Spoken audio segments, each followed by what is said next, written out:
ایک واقعہ سناتا ہوں، امام احمد بن حنبل رحمہ اللہ ایک مرتبہ سفر کر کے بغداد سے کہیں اور گئے حدیث جمع کرنے.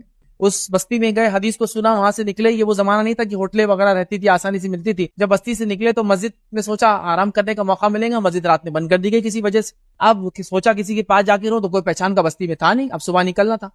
اسی مسجد کے سامنے ایک انسان تھا جو تندور میں جو ہے بریڈ بناتا تھا.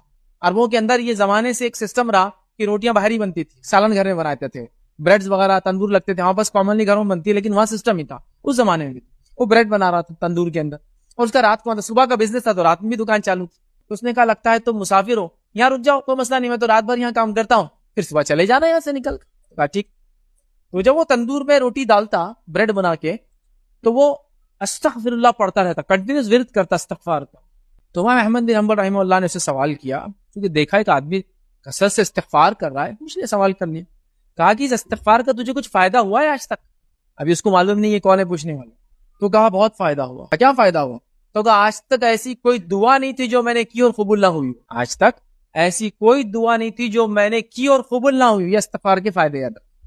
تو کہا اچھا، سوائے ایک دعا کے جو ابھی باقی ہے. تو اور ایک دعا کیا ہے؟ تو کہا اس دور کے ایک مشہور امام احمد بن حنبل، ان سے ملنے کی خواہش ہے میری، وہ اب تک پوری نہیں ہوئی. یاد.